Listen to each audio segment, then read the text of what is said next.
दोस्तों, यह है आपके भूगोल के पाठ 2 भौतिक स्वरूप, संरचना एवं उच्चावच का दूसरा भाग।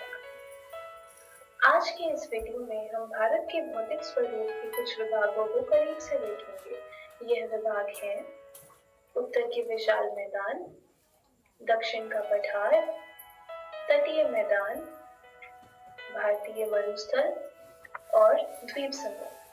दोस्तों, जैसा कि आपको पिछले वीडियो से याद होगा कि भारत का भौतिक स्वरूप 6 विभागों में बटा हुआ है। ये 6 विभाग हैं हिमालय पर्वत श्रेणी, उत्तर के विशाल मैदान, दक्षिण पठार, मरुस्थल, तटीय मैदान और भारत के द्वीप समूह। इस वीडियो के पिछले भाग में हमने हिमालय पर्वत श्रेणी के बारे में कई अनोखी बातें जानी। आज के वीडियो में हम भारत के अन्य भौतिक स्वरूपों के बारे में बहुत सी बातें जानेंगे। चलिए हम शुरुआत करते हैं भारत के विशाल उत्तरी मैदान से। हिमालय पर्वत के दक्षिण में और दक्षिण पठार के उत्तर में स्थित ये उत्तरी मैदान सिंधु, गंगा एवं ब्रह्मपुत्र नदी से बने हैं। हम इस मैदान को सिंधु गंगा ब्रह्मपुत्र मैदान भी कहते हैं। 7 लाख वर्ग किलोमीटर से अधिक क्षेत्रफल वाले ये मैदान दुनिया की सबसे उपजाऊ मिट्टी से बने हैं। इस मिट्टी का नाम जलोढ़ मिट्टी है। दोस्तों, क्या आप जानते हैं जलोढ़ मिट्टी को अंग्रेजी में एल्यूवियल सॉइल कहा जाता है। ये मैदान पश्चिम से पूरब तक 2400 किलोमीटर लंबे हैं और 150 से 500 किलोमीटर चौड़े हैं। इस उत्तरी मैदान की विशालता कुछ इस प्रकार है कि इसके 4 उपभाग भी हैं, जिनके नाम है पश्चिमी मैदान या पंजाब के मैदान, राजस्थान का मैदान, पूर्वी मैदान या ब्रह्मपुत्र का मैदान और मध्यवृत्तीय मैदान या गंगा का मैदान।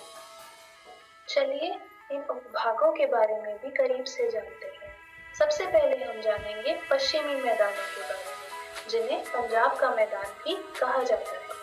ये मैदान सिंधु और उसकी सहायक नदियों की गतिविधियों से बने हैं। इस मैदान का एक बड़ा हिस्सा पाकिस्तान में स्थित है।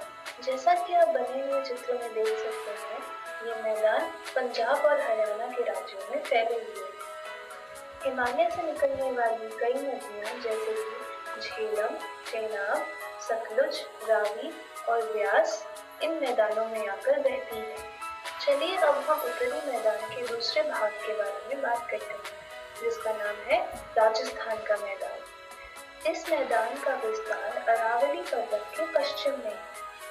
इन मैदानों के पूर्वी भाग की कई पहाड़ियों को टोर कहा जाता है। दोस्तों, क्या आप जानते हैं बालू का स्तूप यहाँ देखे जाने वाली प्रमुख स्थलाकृति है।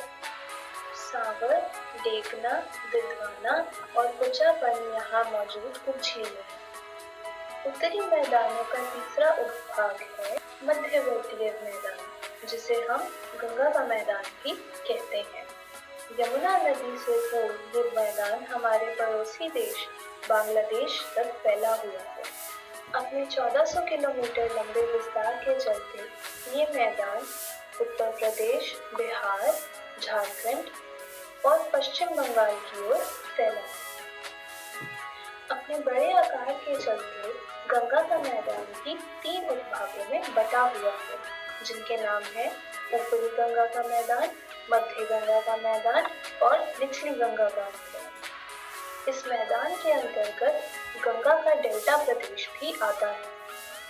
इस मैदान से होकर बहने वाली नदियों के नाम हैं गंडक, बूढ़ी गंडक, बागमती, कमला, महानदी और कोसी। दोस्तों, आपको पिछले वीडियो से याद होगा कि कोसी को बिहार का शोक भी कहा जाता है। अब बारी आती है उत्तरी मैदान के आखिरी उपभाग की, जिसको हम पूर्वी मैदान या फिर ब्रह्मपुत्र का मैदान भी कहते हैं। असम राज्य में सदिया के उत्तर पूर्व दिशा से होकर यह मैदान 650 किलोमीटर लंबा है। ब्रह्मपुत्र नदी इस मैदान के बीचों बीच से निकलती है। दोस्तों, इस नदी के बीच में एक नदी द्वीप है, जिसका नाम मजोली द्वीप है। ये विश्व का सबसे बड़ा नदी द्वीप माना जाता है।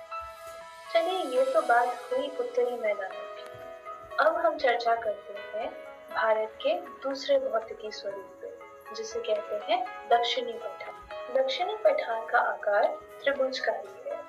600 से 900 मीटर ऊंचा ये पठार प्राचीन गोंडवाना लैंड का अंश माना जाता है। उत्तरी मैदान की तरह दक्षिण पठार के भी दो उपभाग हैं। इनके नाम है मध्य उच्चभूमि और दक्कन पठार। चलिए हम पहले मध्य उच्चभूमि के बारे में जानकारी लेते हैं। मध्य उच्चभूमि दक्षिण पठार का वह भाग है जिसे अधिकतर मालवा उच्चभूमि के नाम से जाना जाता है। यह भाग कई पहाड़ श्रृंखलाओं से घिरा हुआ है। इसके पूर्व में महादेव श्रृंखला है, उत्तर पश्चिम में अरावली श्रृंखला है और मध्य में विंध्य श्रृंखला है। अपने पूर्वी विस्तार के स्थान अनुसार इस उच्च भूमि को बुंदेलखंड कहा जाता है और अपने सुदूर पूर्व के विस्तार के अनुसार इसे छोटा नागपुर कहा जाता है। दोस्तों, क्या आपको पता है इस उच्च भूमि से कौन सी नदियां निकलती हैं? चलिए मैं बताती हूँ। इस उच्च भूमि से चंबल, सिंधु, बेतवा और केन नदी गुजरती है। अब हम बात करते हैं दक्कन पठार की, जो कि दक्षिण पठार का दूसरा भाग है। दक्कन पठार का दूसरा नाम है दक्कन ट्रैप। 5 लाख वर्ग किलोमीटर तक फैला ये पठार लावा के द्वारा बना है।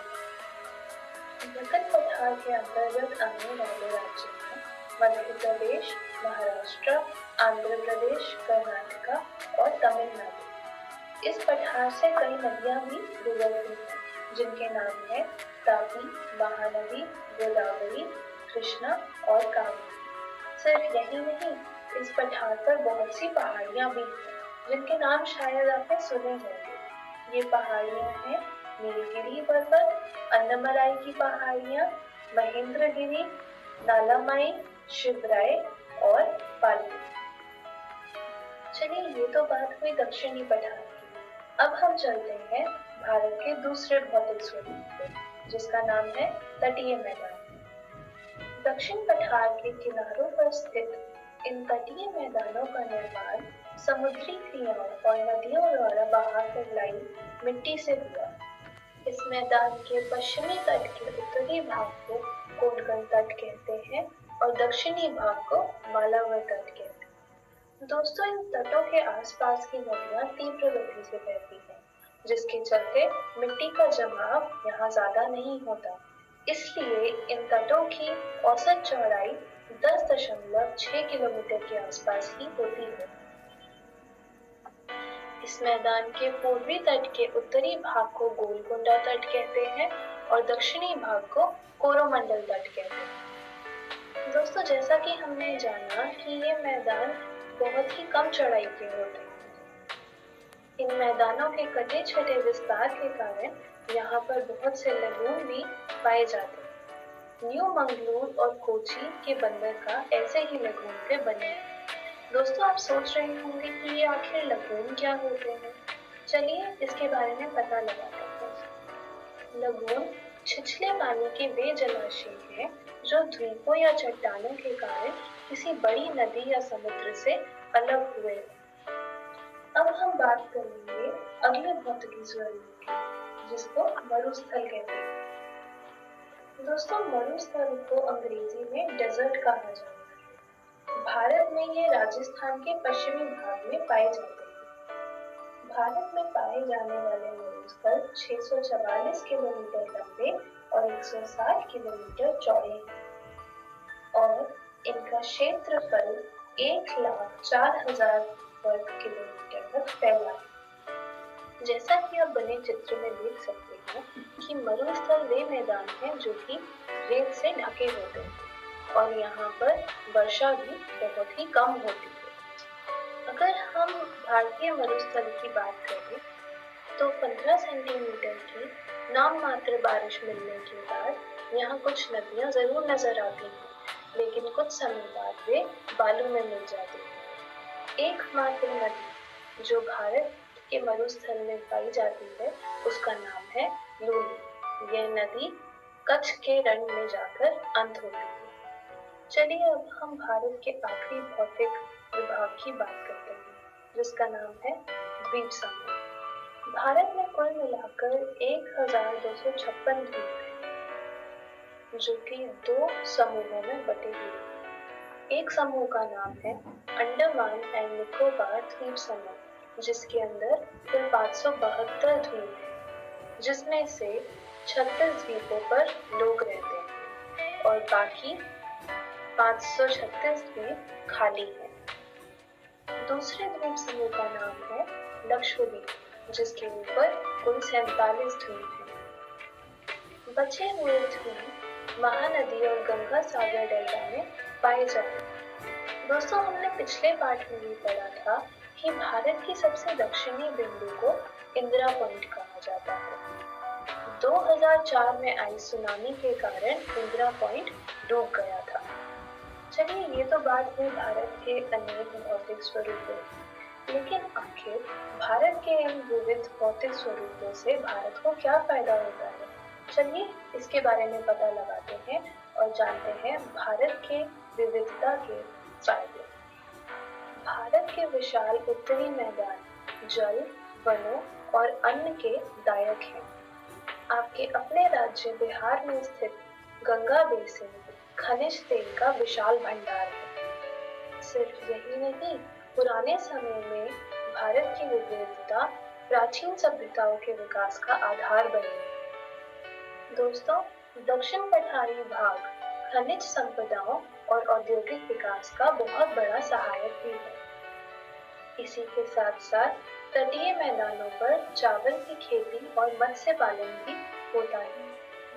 चलिए दोस्तों, आज के इस पाठ में बस इतना ही। मैं आशा करती हूँ कि हमने जो भी पढ़ा आपको समझ आया होगा। चलिए एक नजर डालते हैं आज हमने क्या क्या पढ़ा।